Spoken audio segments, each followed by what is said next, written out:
Maligayang pagbabalik sa Tagalog Movie Recap, isa na namang magandang zombie movie ang aking ire-recap ngayon, so sit back, relax, and enjoy. Inilalarawan ng kwento tungkol sa mga patay na muling nabubuhay bilang mga zombie matapos mahawa ng trangkaso, na pagkatapos ay umaatake sa mga tao, na nagdulot ng sunod-sunod na mutasyon sa mga nakagat at nagdulot ng isang krisis sa katapusan ng mundo.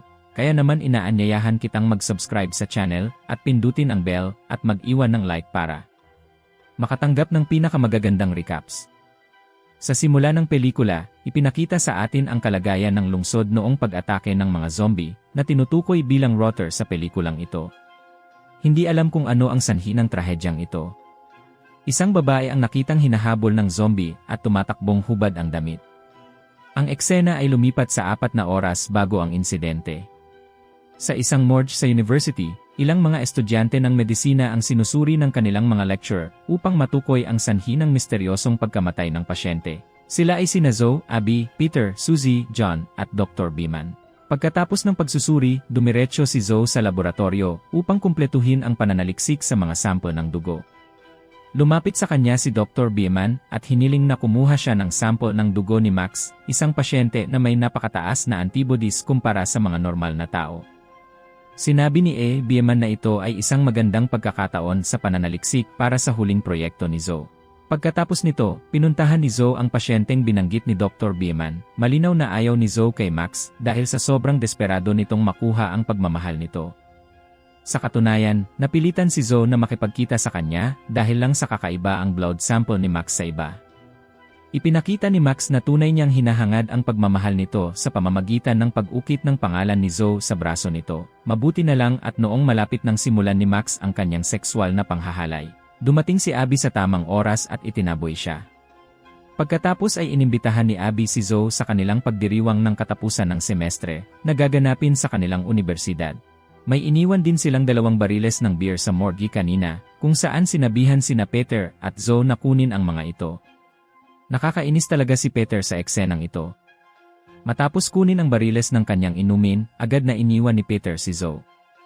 Gayunpaman, nang palabas na sana si Zoe ng pinto, biglang pumasok si Max at naglunsad ng sexual na panghahalay laban sa kanya. Ngunit sa pagkakataong ito, nabigo muli ang kanyang pag-atake, dahil biglang nagising ang bangkay na kanilang iniimbestigahan kanina at agad na inatake si Max. Tumakas si Zoe nang mapansin niya ito at pumunta sa silid ng salusalo at sinabi ito sa kanyang mga kaibigan. Ngunit bago pa sila magkaroon ng pagkakataong gumawa ng anuman, inatake sila ni Dr. Beeman na naging isang zombie. Kasunod nito ang bangkay ng zombie na sumugod kay Peter. Nang inaatake na ng mga zombie ang lahat, nagkaroon ng sapat na oras si Zoe para makatakas sa pamamagitan ng bintana. Sa kasamaang palad, ang kanyang kaibigang si Abby ay hindi na iligtas dahil inatake siya ng ilang zombie. Ang insidenteng naganap kanina ang nagpapaliwanag sa mga sanhi ng pag-atake ng mga zombie sa lungsod. Pagkatapos, lumipat ang pelikula 5 taon ang lumipas sa panahon kung kailan kumalat na ang virus sa buong mundo. Ang mga natitirang tao ay nakalagak sa isang bunker na pinapatakbo ng militar sa kabundukan. Si Zoe, ang tanging natitirang doktor, ay nakatalaga sa High Rock Emergency Bunker, isang istasyon ng pagmamatsyag at pagmamasid ng militar. Nagtatrabaho siya upang makahanap ng bakuna para sa virus at tinutulungan ni Elise.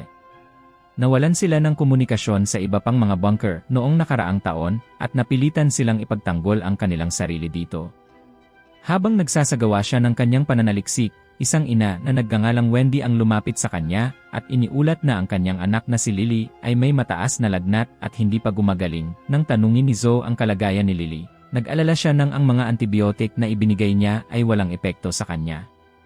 Kaya naman, nagmadali si Zoe upang makipagkita kay Lieutenant Miguel, ang commanding officer ng bunker, na kasalukuyang nagpupulong. Pagkatapos ay idinetalya ni Zoe ang tungkol sa kondisyon ni Lily na may pulmonya. Sa madaling salita, kung hindi siya agad magagamot, hindi maliligtas ang kanyang buhay. Hiniling ni Zoe kay Miguel na payagan silang pumunta sa lumang medical lab nito sa universidad upang makakuha ng tamang antibiotics para sa paggamot ni Lily. Ngunit mariing tumanggi si Miguel na sinasabing maaari itong magbanta sa buhay ng kanyang koponan. Bukod dito, ang lumang universidad ni Zoe ay wala sa saklaw na maaari nilang daanan. Ngunit dahil sa panganib ng impeksyon mula kay Lily, walang nagawa si Miguel kundi sumang-ayon sa plano ni Zoe. Kinabukasan, ipinadala ni Miguel ang kanyang koponan na pinamumunuan ni Baka, ang kasintahan ni Zoe. Ang kanilang pangkat ay binubuo nina Lucy, Frank, Alphonse, Elise, Derek, at Thomas na nakatalaga upang samahan si Zoe. Sa kalagitnaan ng kanilang paglalakbay, biglang nasira ang kanilang sasakyan, na napilitan silang huminto at ayusin ito, tila napakatindi at mapanganib ng kalagayan ng kagubatan kung patuloy silang mananatili roon. Nang sumapit ang gabi, lahat sila ay nagsimulang magpanik nang hindi pa rin nila kayang ayusin ang sasakyan. Maya-maya ay nilapitan sila ng mga nilalang na ayaw nilang harapin, mabuti na lang at naayos ni Lucy ang kanilang sasakyan sa tamang oras. Pagdating nila sa universidad, hinati ni Baka ang kanyang koponan sa dalawang grupo. Walang naging problema sa kanilang pagpunta sa medical room, at nagawa nilang kumin ang gamot ng walang anumang kahirap-hirap, at kahit sa pagbabalik, tila wala silang naranasang anumang malaking kahirapan. Gayunpaman, nagsimula ang mga problema nang biglang nagpasya si Zoe na pumasok muna sa kanyang research room para kunin ang ilan sa kanyang mga kagamitan sa pananaliksik. Hindi nagtagal, hinahabol si Zoe ng isang zombie at ito pala si Max. Dahil sa tunog ng putok ng baril, napagtanto ni Baka at ng kanyang grupo na wala si Zoe sa kanila. Samantala, ang mga zombie ay papunta rin sa direksyon ng putok ng baril. Mabuti na lang at nauna si Baka bago ang mga zombie. Sa kanilang pagtatangkang tumakas mula roon, hindi nakaligtas si Frank dahil kinagat siya ng zombie. Dahil dito, napilitan silang iwan si Frank kasama ang mga zombie. Nang tumakas si Zoe mula sa paghabol ni Max kanina, aksidente niyang nahulog ang kanyang tali sa buhok. Sa madaling salita, nakabalik sila sa bunker. Nang malaman ni Miguel ang pagkamatay ni Frank, nagalit siya at sinisi si Zoe sa plano nito. Lumapit din si Elle sa kanila at nagtanong tungkol kay Frank. Nang magtalo sila, hindi nila namalayan na mas malaking problema ang kanilang haharapin. Ito ay dahil may dala na silang zombie na si Max na palihim na nakasakay sa ilalim ng kanilang sasakyan. Dahil dito, nakapasok din ang zombie na ito sa bunker. Pagkatapos ay palihim siyang sumingit sa mga bentilasyon sa pagtatangkang hanapin ang kwarto ni Zoe. Nasa kwarto ni Lily si Zoe nang sa wakas ay natunton niya ito. Nang lumabas si Zoe ng kwarto at nagsimulang maglakad ng mag-isa, ginulat siya ni Max na humabol sa kanya sa pasilyo. Nagkaroon ng sapat na oras si Zoe para mag-set ng alarm, kaya sumugod sina Baka, Alphonse, at Lucy papunta sa kanya. Sa wakas ay na-corner si Zoe, ngunit tila ayaw siyang kagatin ni Max. Dumating sina Baka at ang kanyang mga kaibigan at agad na binaril si Max. Nang mapagtanto ni Zoe na magagamit si Max sa kanyang susunod na eksperimento, hiniling niya sa kanyang mga kaibigan na hulihin ito. Nang malaman ito ni Teniente Miguel, hindi siya sumang-ayon sa kanilang mga ginawa at gusto niya itong barilin agad. Ngunit pinigilan siya ni Zoe dahil ang zombie na ito ay may malay pa. Pagkatapos ay dumating si Elle at hiniling kay Miguel na bigyan ng pagkakataon si Zoe na magsaliksik. Pagkalipas ng ilang araw, natuklasan ni Zoe na ang zombie na si Max ay mayroon pa ring ilang gumaganang organo tulad ng puso, utak, at iba pa.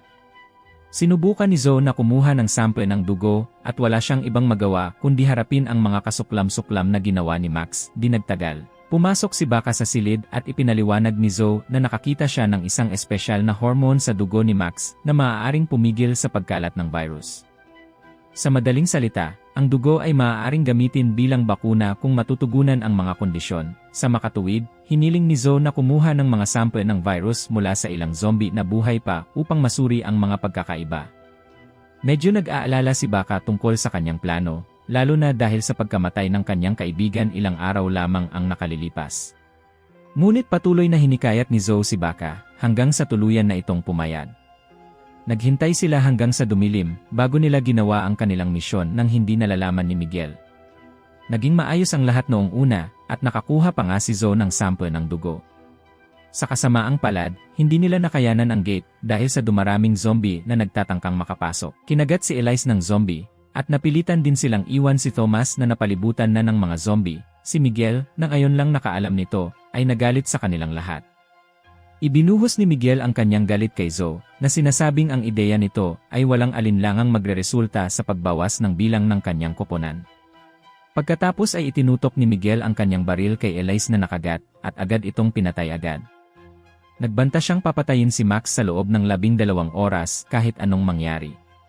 Si Baka, na hindi sumasang-ayon sa mga ginawa ni Miguel, ay agad na pinagalitan si Miguel sa kanyang silid. Sinabi ni Baka na ito ay isang sakripisyo na dapat gawin para mabuhay ang mga tao sa hinaharap. Ngunit naniniwala si Miguel na may itinatago si Zoe matapos matuklasan ang kanyang pangalan na nakatatoo sa kamay ni Max. Kasunod ng kanyang pagkadismaya, direktang tinanong ni Baka si Zoe tungkol dito at kinumpirma kung makakagawa ba talaga siya ng bakuna. Inaangkin ni Zoe na si Max ay isa lamang mahalay na lalaking may sexual na interes sa kanya. Siyempre, kung hindi kailangan ni Zoe si Max para sa kanyang pananaliksik, papatayin niya ang isang lalaking tulad niya. Habang patuloy ang pananaliksik ni Zoe, dumating sina Alphonse at Lucy upang pakalmahin siya. Sa puntong ito, nagkamali si Lucy na lumapit kay Max at ininsulto ito na ikinagalit niya. Nakuha niya ang susi sa posa sa pantalon ni Alphonse nang walang nakakapansin. Habang patuloy ang pananaliksik ni Zoe ng mag-isa, sa wakas ay nakumpirma niya na ang dugo ni Max ay maaaring gamitin bilang bakuna para sa mga nahawahan ng virus. Ngunit nakalaya na si Max sa kanyang mga gapos at agad na sinakal si Zoe.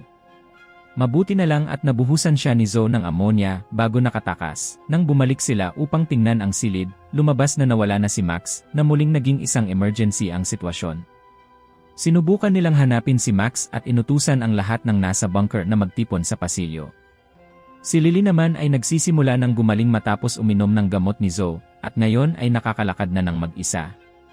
Sa kasamaang palad, nakasalubong niya ang ina nito na naging isang zombie. Habang sinusubukan ni Lily na tumakas mula sa kanyang ina, biglang sumulpot si Max at pinatay ang kanyang ina bago kinidnap si Lily. Hindi nagtagal, sa wakas ay natagpuan ni Zoe si Lily na binihag ni Max. Ipinaliwanag ni Max na ang kanyang layunin ay ilabas si Zoe doon. Bilang resulta, dapat sundin ni Zoe ang kanyang mga utos upang mailigtas ang bata. Pagkatapos nito, binuksan ni Max ang gate. Ngunit nang dumating ang mga zombie, sinubukan nilang kagatin si Zoe, dahilan upang mahirapan si Max na protektahan siya. Nang makarating si Miguel at ang kanyang koponan, kinailangan nilang labanan ang mga zombie na sumalakay na. Tinamaan ni Miguel si Max ngunit sa halip ay tumakbo palabas si Zoe nang mapansin niya si Lily na tumatakbo palabas ng gate. Dagdag pa rito, nakita sila ni Max na tumatakbo palabas at hinabol sila. Naabutan ni Zoe si Lily at nagtago sila sa isang greenhouse. Gayunpaman, napansin ni Max ang kanilang presensya. Matapos magpumilit na mabuhay, sa wakas ay napatay ni Zoe si Max. Samantala, lumalala ang mga pag-atake ng mga zombie at nakagat si Baka ng isa sa mga zombie. Sa wakas ay nagpasya si Miguel na isara ang gate dahil napakaraming zombie na pumapasok. Siyempre, hindi sumang-ayon si Baka dito dahil nag-aalala siya kina Zoe at Lily. Habang nagtatalo sila, biglang sumulpot ang zombie mula sa kung saan at inatake si Miguel. Nakalaunan ay napatay ito, nakaligtas pa rin si Baka sa pag-atake. Sa kabilang banda, napilitang mamatay si Lucy sa kamay ni Alphonse matapos makagat ng isang zombie. Sa wakas, nagpasya si Baka na buksan muli ang gate. Ngunit dahil nahawahan siya, nagsimula siyang makaramdam ng kawalan ng pag-asa at tinangka niyang wakasan ang kanyang buhay. Dumating si Zoe sa tamang panahon at kinumpirma kay Baka na kaya nitong gamutin siya. Pagkatapos ay ginamot ni Zoe si Baka, na siyang naging unang taong ginamot gamit ang kanyang artipisyal na bakuna, at nagtagumpay siya sa paggamot sa virus. Sa pagtatapos ng pelikula, lumilitaw na ang mga taong nabubuhay pa ay nagsisimula ng maranasan ang kapayapaan ng buhay. Bawat isa sa kanila ay nakatanggap ng bakuna na magpapanatili sa kanila na ligtas mula sa virus ng mga zombie.